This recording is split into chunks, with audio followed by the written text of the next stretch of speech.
삼성전자를 좋아하시고 은행 수익률보다만 높길 바란다면 1년 정도의 분할 매수는 좋아 보입니다. 2024년 3월 6일 수요일 누워먹는 세계 경제 소식 8개 시작합니다. 미국 탐욕공포 지수는 74로 하락하였습니다. 코인 탐욕공포 지수는 75로 하락하였습니다.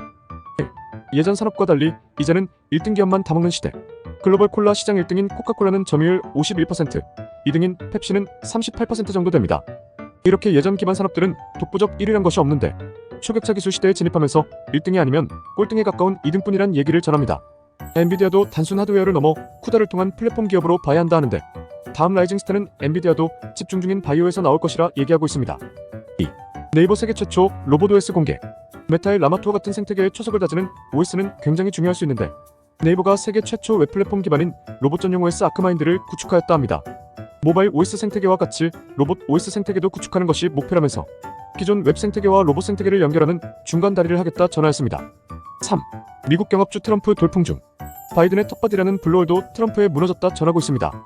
대선 승패를 좌우하는 핵심 지역인 애리조나, 조지아, 네바다 지지율도 트럼프가 6% 앞서 있으며 바이든의 전통적 강세 지역조차 인플레 불만으로 고전 중이라 전하며 트럼프의 강세론에 힘을 싣고 있습니다. 4. 중국 10년간 긴 침체 예상. 중국은 최악의 상황이 남았다며 골드만 CIO가 투자하지 말 것이라 경고하였습니다. 중국 성장을 이끌었던 부동산 시장, 인프라, 수출의 세축이 모두 약화하면서 난항 중인데 중국의 정책 방향이 불명확한 점, 중국 정부가 발표하는 경제 데이터에 대한 신뢰 하락 등이 중국 투자에 우려를 더하고 있답니다. 중국이 지난해 5% 이상 성장했다고 발표했지만 실제로는 훨씬 더 약할 것으로 보고 있으며 장기적인 정책의 전반적인 방향이 무엇인지도 명확하지 않은 채 5% 경제 성장률로 양해해서 발표한 것을 보면 올해의 중국 경제 성장률을 제대로 파악할 수 없다며 위험을 지적하였습니다. 5. 엔비디아보다 뜨거운 튀르키예 주식시장. 현 대통령이 재집권 이전 잘못된 금리 정책으로 금리 인하를 밀어붙여 현재 튀르키예 소비자 물가 상승률이 67.07%라는 수치를 찍게 만들었습니다. 물가 상승 대비 돈의 가치가 없어지다 보니 내 돈을 지켜야 한다는 절박감에 대부분의 국민들이 주식시장으로 몰려가게 되었고 이런 중 에르도안 대통령이 재집권에 성공한 후 물가 잡기를 나서며 금리를 45%까지 올리게 되었습니다.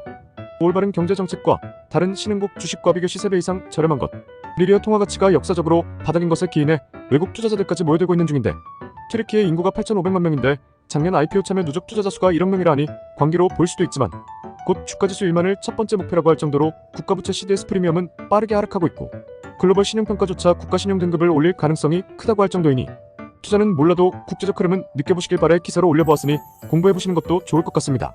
6. 카카오페이 2대 주주 알리페이 블록들의 하락. 알리페이 싱가포르는 카카오페이 지분을 34.31%나 보유한 2대 주주입니다. 카카오페이 5일 종가 기준보다 9.8% 할인된 가격으로 2.2% 지분을 블록들로 넘겼는데 그 금액은 약 1132억이며 할인돼서 넘겼다는 자체가 미래가 안 보인다는 의미일 수 있어 주가 빠짐을 일으킨 걸로 보입니다. 7. 위험 경고에도 3년간 손 놓은 한국. 국제결제은행이 한국의 민간부채 규모에 대해 또다시 위험 경고를 내렸습니다. 한국의 국내 총생산 GDP 대비 민간부채가 장기 추세를 크게 웃도는 상황이 3년 반째 이어지고 있는 것인데 긴축적 통화정책을 한다며 금리를 올린 국가 중 부채 축소에 실패한 나라는 한국이 유일하다며 일침을 가하였습니다. 부채 위험평가 지표인 신용갭이 작년 10%를 넘긴 나라는 한국과 일본이 유일하며 마이너스 0.1% 금리로 버블을 용인하는 일본의 위험성과 달리 부채를 잡겠다고 3.5%로 금리를 올린 한국이 어떻게 같을 수 있는지 신기하다고 전했습니다. 주관적 칼럼 8. 전문가가 보는 GPU. 다음은 메모리 시대. GPU의 연산 속도를 따라가기 위해선 엄청난 양의 데이터를 감당해내는 메모리가 필요한데 그것이 HBM 시리즈 메모리 칩입니다. HBM은 D램 여러 개를 수직으로 쌓아 올려 데이터 처리 속도를 혁신적으로 끌어올린 고성능 메모리 칩인데 1세대 HBM, 2세대 HBM2, 3세대 HBM2, 4세대 HBM3, 5세대 HBM3 순으로 개발 중에 있습니다. 현재 엔비디아의 GPU는 4세대 HBM3를 쓰며 선 생산이 가능했던 SK하이닉스가 삼전을 앞지르며 독점으로 공급 중인데 삼전은 5세대인 HBM3 샘플을 고객사에 제공하기 시작하며 상반기 중에 양산 예정이라 발표하였습니다. 제일 중요한 것은 6세대 이후 싸움 문제인데 삼성전자는 6세대인 HBM4를 26년 양산 계획하며 다시 AI 메모리 시장을 가져오겠다 발표 중에 있으며 선두인 SK하이닉스 또한 개발에 집중적이며 현재 24년 HBM 칩은 이미 계약이 끝났다고 합니다. CPU 시대에서 AI 등 더 고연산 기술이 필요해지며 GPU가 중점으로 CPU 기능 일부가 하단에 들어가는 GPU의 전성시대가 열렸는데 실제 반도체 연구진들은 기술 혁신의 끝은 메모리라고 언급하고 있습니다.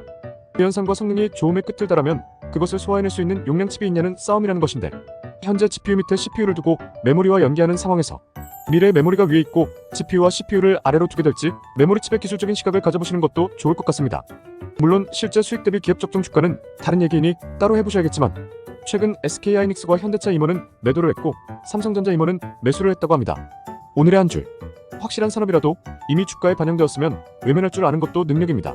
삼성전자의 메모리 재고 물량이 드디어 소진되며 D램 가격도 오르기 시작했고 HBM 칩 관련 최악도 1분기가 최저라는 지금 삼성전자를 좋아하시고 은행 수익률보다만 높길 바란다면 1년 정도의 분할 매수는 좋아 보입니다.